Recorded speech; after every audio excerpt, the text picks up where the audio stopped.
Welcome to the first Social Developers Network podcast. I'm your host, David Salomon. As a documentary filmmaker, I'm intrigued by people's stories, who they are, and how they came to be who they are, especially in the area of personal and social development. How do we become the best version of ourselves and live our lives intentionally and for our communities? Our guest today is Joan McCarthy. Now in her mid-80s, she's very active with grandchildren and community organisations, as you'll find out. But let's go back to where her journey with SDN began. I was working in the Prime Minister's Department when Gough Whitlam was Prime Minister as a catalyst. So it was a very small leap for me to join the Social Developers Network in Armidale at my first workshop up there. And that was really great because it meant that I could be with people who were sort of on the same page and supportive. The 70s was a very, very exciting time in terms of community development and social development and all of those sorts of things. So Joan, what was it that sparked your interest in community development? I decided to study psychiatric nursing because I could do that for free. I couldn't go to university at that time. It would have cost money and I didn't have that. I was rearing a family of 4 children and I could do psychiatric nursing and study and get paid at the same time. And so while I was doing that, one of our lecturers was talking about health education, and that really lit my fire and still does to this day, the idea of health education. And I went on and became a health educator for 20 years. But before I did that, just as I was finishing my training as a psychiatric nurse, the Prime Minister, Gough Whitlam, developed this program called the Catalyst Program. And that very neatly matched in with health education and the whole concept of health education. So Joan, how did all this new learning change the way you saw yourself? It was at that time that I discovered that I actually had a brain. Up until then I was told it was a pity that Joan was so dumb and I'd failed at school and so forth. But when I went and did psychiatric nursing, I actually topped the hospital. I came 5th in the state actually. And I thought, my goodness, I think I've got a brain and more importantly, I really enjoyed using it. I just loved the study. So you really started to find a direction in your life that hadn't been there before. This idea of learning about a new way of being in community fitted in with all of those things that were being ignited in my life at that time. So I went off to Cessnock and I set up services for children in Cessnock as a catalyst. And that was on a contract for a year. But then the political coup occurred and Fraser took over and all of that stuff, all of the community development just got shoved into a box and packed away.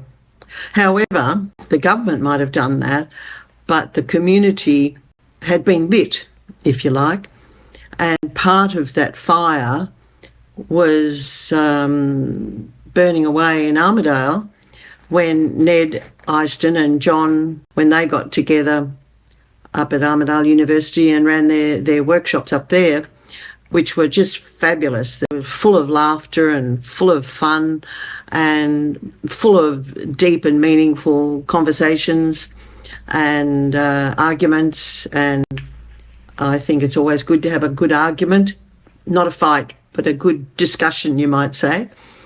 And we always managed to prepare our own food, so that also provided a way for us to enjoy each other's company and stimulate each other and support each other. This whole concept of social development and community development and a catalyst, they're all folding one into the other.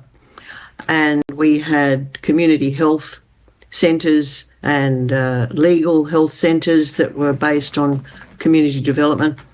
It was such an exciting time. So the incoming government had quite different priorities. but the country was already on a different trajectory. How did that start to play out? The next thing that we planned was a trip to China, because we felt that China had some understanding of community development that we could learn from. When we got there, we discovered that the whole culture, the whole Chinese culture, was so different to the culture in Australia that we sort of put that idea to one side and just then spent our time. It was a study tour for 2 weeks, and we just spent our time learning about how it was rather than how we thought it might connect back in Australia, because it really didn't connect all that much. However, what it did do was broaden our thinking and expand our ideas of how things can be in the world. And so the trip to China, for me anyway, was absolutely mind-blowing. It was the first time I'd been out of Australia. My husband didn't want me to go, and I didn't have any money. How was I going to go? So I went to the bank to try and borrow some money, and I was told, yes, I could borrow some money, but I'd have to have my husband signed for it. I said, well, that's not right. And at the time, the anti-discrimination board was set up. And I said, well, I'll be taking this to the anti-discrimination. And they said, yes, well, they'll give me the money, because it wasn't fair that my husband should have to sign for something that he didn't agree with. People didn't want me to go because they thought China was a dangerous place to go to because it was communist. In those days, we simply didn't have any idea about China. What sort of preparation did you have? We met for 3 days in Sydney, the SDN. We found a conference centre down at Lane Cove, and we met there for 3 days because we had to get to know each other. We were something like, 23 people or something from all over Australia, and we came together to get to know each other and to sort out who would do what and why and how it was all going to work. And it worked very well. We had a leader. Once we got into China, that worked very well. However, he was finding it an enormous load to handle all of the issues that were coming up with a study group.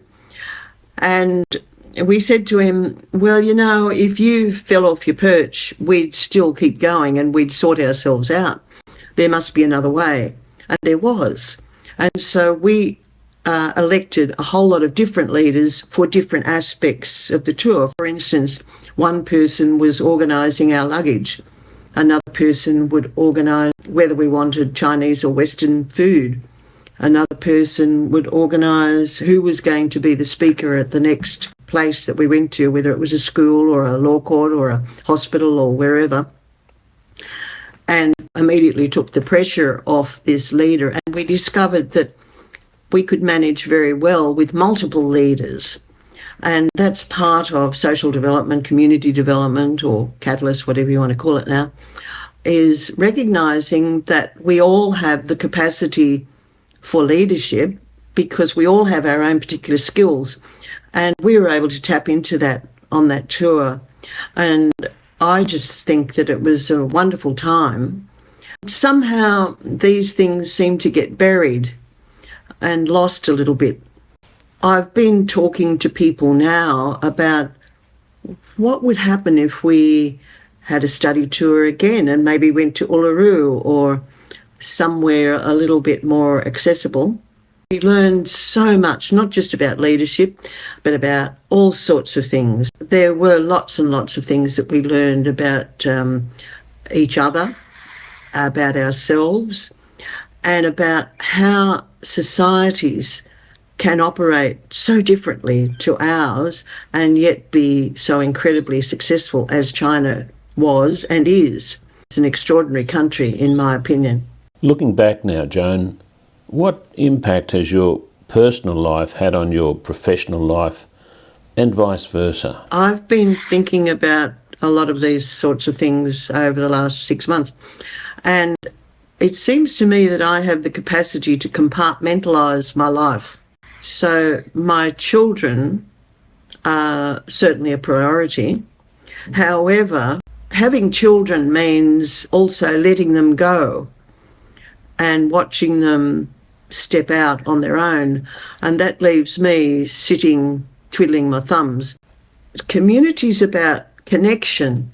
And so with your family, that's about connection. I'm the eldest of 7 children, so I come from a big family and I have a big family. I'm very aware of connection. However, in recent years, this concept of connection has taken on a much broader concept for me. All of the creatures that make up this planet, it's about that kind of connectivity. But in terms of how this affects me personally and my personal life, to answer that part of the question, it's really vital because the SDN has been crucial in helping me to discover my confidence, to discover my self-esteem.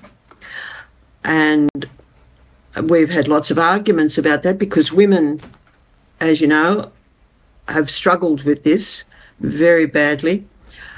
And the SDN was no different because all of the factions in community are alive in me and in everybody and in the group. And so they all come up and all of those things rub against each other so that we can either create fiction and have a fire and burn ourselves out, or we can create a bit of warmth and start to develop the positive, what we might see as the positive things, and grow from it. I believe that I have grown enormously from it. My confidence and self-esteem has grown enormously because of a whole lot of things. And it seems to me that community, I have spoken with people in the last few weeks about being a catalyst and community development. And because I'm now on a committee, a volunteer on a committee to be a patient advocate through the health department. And we talked about community development, and what comes back to me now is a very bureaucratised view of it. Community development is something where the people are led by an agency or a department or a government or a group or something like that. Whereas social development is more about exploring myself and each other and this connectivity so that we develop this initiative to take action just on our own initiative, not because some other organisation has organised it. As you may have gathered, SDN organises a series of workshops throughout the year. One of these workshops will be taking place in September at the Riverdale Spiritual Centre near Gawler, north of Adelaide. Now, describing an SDN workshop can be challenging because it centres around the active participation of attendees, emphasising learning from lived experiences. And while the workshops don't primarily focus on delivering new information, participants often gain valuable insights and learnings from the shared experiences. Registrations for the workshop open on August the 1st, and I'll provide more information at the end of the show, and you can also find it in the show notes. But for now, let's return to my conversation with Joan, where she shares her experiences as a community catalyst and advocate, along with the valuable insights she's gained from living and working with the Pintabee people in the Northern Territory. Joan, you have a rich experience that you've gained over, your long and varied career. How do you think we can pass that on to younger people who are just beginning theirs? I'm able to do talks and workshops for people 50 and over, and I wonder, where are the people, say, 20 or younger to 50? Where's that group? And I've been asking around about that, and I'm told, well, they're on social media. And the young parents are too busy to be involved with groups and clubs and things like that, like View or Probus or clubs like that. And so they've got all their groups online. And I think that I'm way, way behind communicating because of my inability to understand social media. And so I'm learning gradually learning about social media. Will I be fast enough to catch up? However, it's a two-way street, isn't it? And so when and if I can communicate with the younger generations, then we've got a bit of a channel happening here where we can teach each other, because the social media is crucial, is important and exciting and fun. And there is also another way. I was talking with my great-granddaughter, she's 7. I was staying with her over in New Zealand, and she went off to school and I stayed home. She came home, she said, "So what did you do today?" And I said, "Oh, I was talking to the chooks." And she said, "Oh, how long did you talk for?" And I said, "Oh, about 10 minutes. We had a lovely chat. I love talking to the chooks." And she found it very difficult to understand how you could talk to the chooks. Now, I talked with another 7-year-old, and I said, "Oh, I'm talking with the dragon, the eastern water dragon." She said, "Don't be silly. Dragons don't talk." And I said, "I think they do, but we don't understand their language." Oh, so there's that kind of thing where we tend to be teaching the younger generations that this is how the world is. And that is a very, very limited view of how the world is, because I need to learn that it is possible to talk to chooks or a dragon or a bird or whatever creature it is. And what's that got to do with community development? Well, I think what it does is it expands my thinking, so that when I see somebody who communicates in a different way to me, they may be deaf, they may have trouble actually with language in some way or another. Ways than one. Zooming, for instance, is becoming very, very popular. But I think we run the risk of forgetting that Zooming deprives us of an enormous range of communication skills. For instance, when you're communicating face-to-face with somebody, I'm getting many, many more signals, body language signals. And most of my communication is through those non-verbal signals, the expressions of the face. And I would like to see us recapture them. And I think the younger generations and the older generations can come together and share a whole lot of information so that we've broadened our capacity to be in the world. Joan, we've known each other for quite some time, and perhaps one of the biggest things that changed my view of the world, really, I discovered that Australia wasn't the place that I thought it was, and that happened when I visited you out in Central Australia. Can you tell us about that? In order to talk about my time in Kintore, it's probably helpful to mention that I also set up services for disabled children in Central Australia, based in Alice Springs.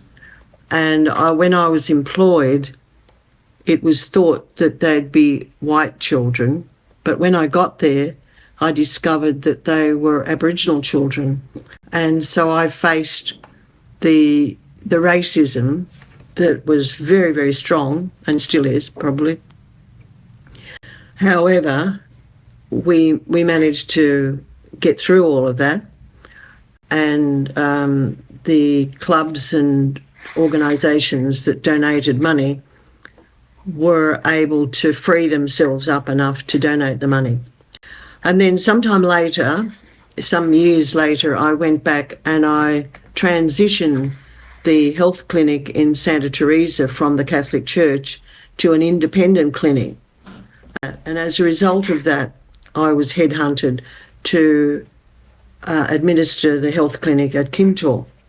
So for our listeners, Kintore is a small outstation about 250 kilometres northwest as the crow flies from Alice Springs. So tell us more about that story. Now, the Pintabee people at Kintore, as I understand it, are amongst the most recently contacted Indigenous people in the world. So I think it makes them very special because They are the closest people to their culture, to their original culture. While I was there, it's quite sad actually. I find it quite sad that the government took language out of the schools and everybody had to speak English.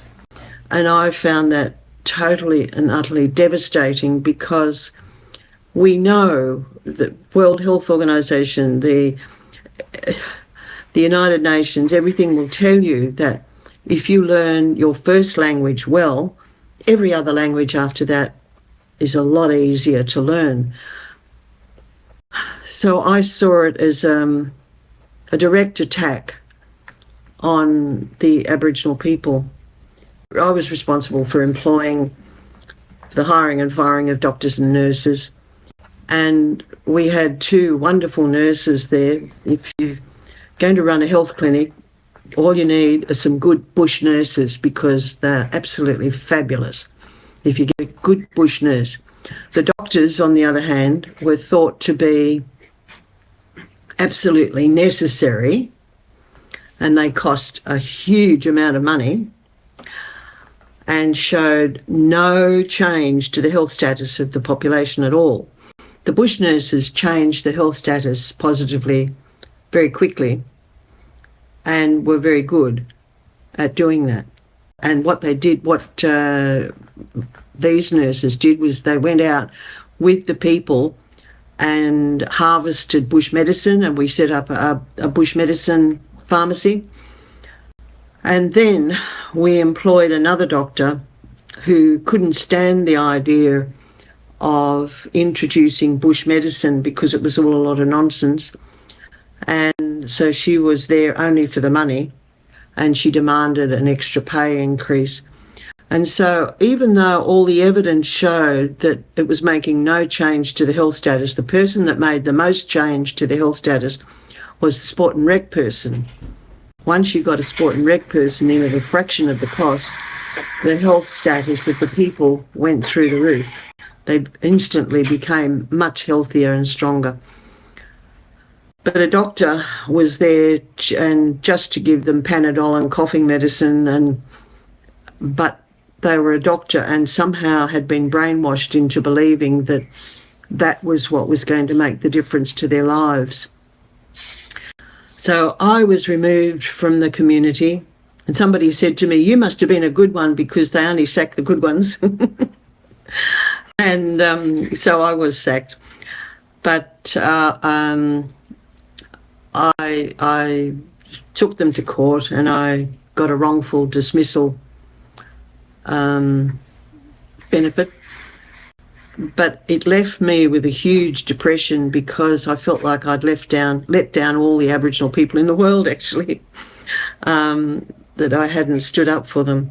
It was an enormously difficult time, David, because I was a single woman living out there, and the status of women, as we know, was very low. And so the support was very difficult. And so it was a very difficult time. It was also a very exciting time. I learned a lot. And so I've come away believing that until we're able to really consider how we're going to learn from the Aboriginal culture, we're not going to get anywhere at all. While we're only thinking about what we have to offer them, then we're not going to get very far at all. We have to start to understand that the Aboriginal culture in Australia has so much to offer and teach us about how to operate together, how to do community development, if you like. And so that's always my default position. What would the Pintabee people be doing in this situation? And I find that very helpful to think like that. I'd like to move on now, Joan, to talk about some of the things that are occupying you now, particularly in the way you advocate for older people. I can give you an example of that in my own life right now, because on Friday I went for a driving test. At 85, I have to start having a driving test every 2 years now. To find that information was incredibly difficult because the department sent me vague information.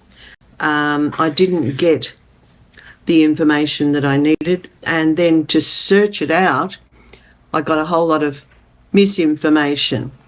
The people over 85 have been ignored, and the department has made decisions about what they would need. And I'm now in the process of seeing what I can do to encourage the department to talk to the over 85-year-olds and ask them what do they need when they go for their driver's test. So what I'm saying is that, again, we have taken a section of the community and made decisions for them without actually consulting with them very well. So, and if we do it with ourselves, just imagine how more grotesquely we do it with different cultures. So, Joan, there's an SDN workshop coming up in Adelaide in a few weeks. Can you tell us what it's like being at a workshop like this? I'm looking forward very much to the workshop in Adelaide because I've got all sorts of ideas that I want to bounce around. And this is a forum where I can go, feel safe. That doesn't mean I don't get upset, angry or distressed or anything like that. I do. And then from that, I learn all sorts of things from that. And so I've got topics that I can share with that group when it comes up in Adelaide in September that I'm unable to share in any other group in any other way. It's quite unique and it's quite valuable, even though I may disagree with some processes and some ideas and so forth. The disagreeing isn't necessarily a bad thing because I go away and have a think about it. And I think, yeah, well, I still can see why I would hold my view. Or I would go away and think, well, I can see how I can now modify my view, which is really important. Or I can go away and think, oh, I need to scrap that idea. That idea is much better. I can build on that much better. And the other thing is that it provides networking, and it's the Social Developers Network. And networking is absolutely crucial. And I'm seeing that dying a little bit, I think, in our world, in Australia, where we're tending to form our groups. And the groups are fine, and it's the networking that's crucial. So a big thanks to Joan for being part of our show.